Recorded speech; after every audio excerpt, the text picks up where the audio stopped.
오늘은 사연을 전해드립니다. 한동안 잊고 살았던 나 자신을 다시 떠올리게 된 여성들의 이야기입니다. 안녕하세요. 50 플러스 라이프 코치입니다. 하루하루 열심히 살아오다 보면 어느새 내 이름보다 먼저 아내, 엄마, 직장인이라는 호칭으로만 불리게 되죠. 그렇게 우리는 가족을 위해, 일터를 위해 살아가며 조금씩 나를 잃어갑니다. 하지만 어느 날 문득 거울을 보다 조용한 밤 침대에 누워 생각에 잠기다가 나는 누구였을까? 라는 질문이 스치곤 하죠. 오늘 전해드릴 네 편의 사연은 그 질문 앞에 선 여성들의 고백입니다.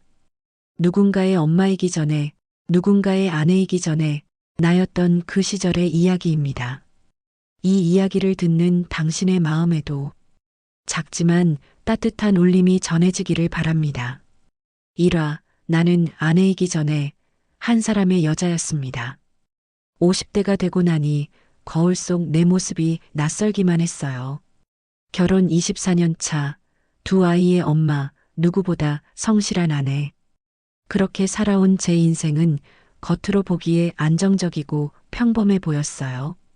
하지만 어느 날 문득 마음 한쪽이 서늘하게 허전해졌습니다. 늘 그래왔듯이 가족의 하루를 시작하게 하고 간단히 집안을 정리한 후 세수를 하러 욕실에 들어갔죠. 그날따라 거울이 이상하게 느껴졌어요. 화장기 없는 얼굴, 푹 꺼진 눈 밑, 하얗게 센 머리카락 몇 가닥. 그런데 그게 다가 아니었어요. 눈동자 속에 생기가 없었어요. 이 사람 누구지? 라는 말이 절로 튀어나왔죠. 그날 이후로 제 마음속에는 잊고 살던 이름 하나가 떠올랐어요.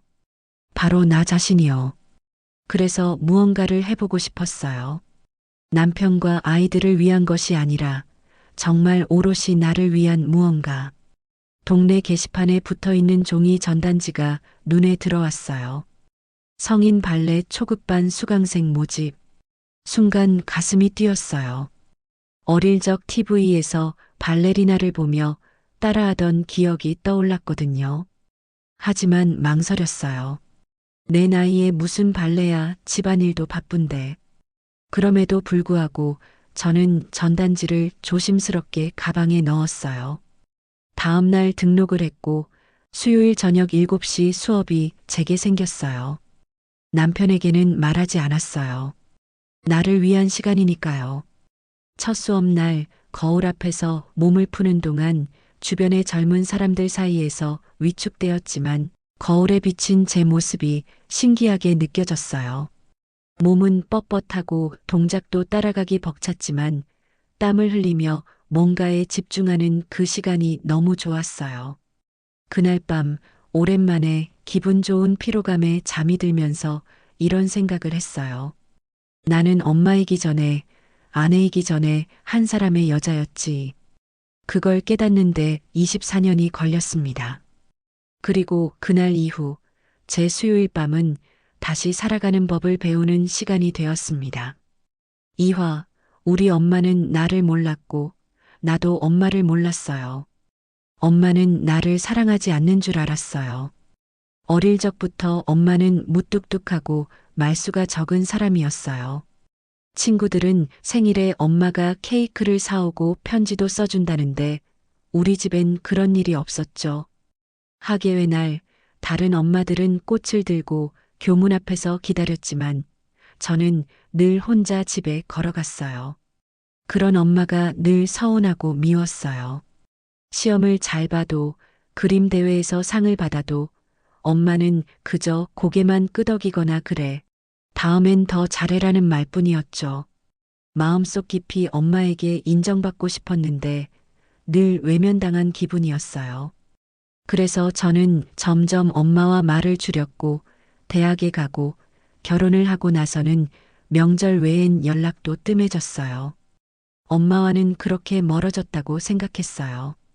그런데 작년 가을 갑작스레 엄마가 쓰러졌다는 연락을 받았어요. 뇌졸중. 말을 잃고 몸도 많이 불편해졌다는 소식에 저는 병원으로 달려갔습니다. 병원 침대에 누운 엄마는 제가 알던 그 강단 있는 모습이 아니었어요. 무언가를 말하려 해도 입술만 떨릴 뿐 눈으로만 저를 바라보더군요. 그 눈빛 속에 후회와 그리움, 미안함이 담겨 있었어요. 처음 보는 눈빛이었죠. 며칠 후 간병 중에 병상 옆 서랍을 정리하다가 낡은 수첩 하나를 발견했어요. 그 안엔 날짜도 적히지 않은 짧은 메모들이 적혀 있었죠. 미정이 오늘 학교에서 발표했다. 얼굴이 빨개졌지만 끝까지 잘했다. 대견하다. 예쁘다. 미정이 졸업식? 몰래 갔다. 눈물 참느라 혼났다. 딸에게 뭔가 해주고 싶지만 내 방식은 늘 서툴다. 그래도 사랑한다. 그 순간 눈물이 멈추지 않았어요. 엄마는 사랑을 말로 하지 않는 사람이었어요. 그걸 몰랐던 건 나도 같았죠. 사랑받지 못한 게 아니라 표현되지 않았을 뿐이었어요. 그날 밤 병실에서 엄마의 손을 꼭 잡고 이렇게 말했어요. 엄마, 나도 엄마처럼 말로는 못했지만 많이 사랑했어요. 정말 많이요. 이제는 매주 한 번 엄마 곁에 갑니다. 말없이 손을 잡고 가끔은 엄마 앞에서 옛날 이야기를 꺼내며 웃습니다. 우리는 늦게나마 서로를 이해하고 있어요. 아주 느리지만 따뜻하게요. 사마 그 사람을 다시 마주쳤을 때 20년 만에 첫사랑을 다시 만났습니다. 마트 앞이었어요. 장을 보고 나오는 길, 익숙한 뒷모습이 눈에 들어왔죠. 처음엔 아닌 줄 알았어요. 하지만 걸음걸이, 체격, 그리고 습관적으로 셔츠, 소매를 걷는 그 손짓까지 모든 게 기억 속 그 사람과 같았어요.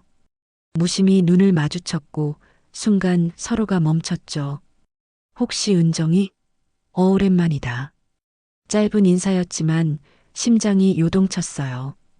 우린 근처 카페에 들어가 20년의 공백을 채우려는 듯 조심스럽게 이야기를 나눴어요.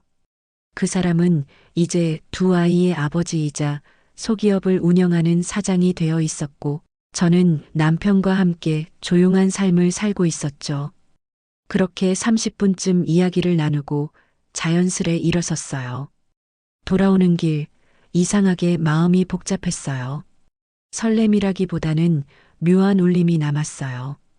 그 사람이 반가운 건 분명했지만 그보다 더 강하게 느껴진 건 제 안의 나였어요. 잊고 살았던 사랑을 주고받고 싶어 하던 여자. 작은 일에도 웃음 짓고 새로운 일에 설레던 나. 그날 밤 거울 앞에서 처음으로 립스틱을 꺼냈어요. 오래되어 색이 바랜 그동안 한 번도 바르지 않았던 핑크색 립스틱. 입술 위에 조심스럽게 색을 올리며 이런 생각이 들었어요. 나는 지금 그 사람 때문에 웃는 게 아니라 나를 기억해낸 게 기뻐서 웃고 있구나. 그 만남은 짧았지만 제게 큰 선물을 주었어요. 바로 한때 꿈 많고 웃음 많던 나 자신을 다시 떠올리게 해줬다는 것. 그리고 그 이후로 저는 조금씩 변하기 시작했어요. 옷장 깊숙이 넣어뒀던 원피스를 꺼내 입고 가끔은 혼자 카페에도 가고 평소엔 듣지 않던 음악을 들으며 산책도 해요. 누구 때문도 아닌 나를 위해서요. 사와 나는 아무 말 없이 퇴사했습니다. 30해를 일한 회사를 조용히 떠났습니다. 그날도 여느 때처럼 출근했고 책상에 앉아 마지막 결제를 마무리했습니다. 동료들은 제가 퇴사한다는 사실을 몰랐어요. 일부러 말하지 않았거든요. 괜한 인사말, 억지 웃음, 형식적인 작별이 싫었어요. 꽃도 박수도 케이크도 없이 저는 그저 퇴근하듯 사무실 문을 나섰습니다. 엘리베이터를 기다리며 마음속으로만 인사했죠. 잘 견뎌줘서 고마웠어. 제가 다닌 곳은 작은 무역회사였습니다. 20대에 입사해서 30년 넘게 근무했죠. 아이 둘 키우며 시댁 챙기며 야근도 마다하지 않으며 버텼어요.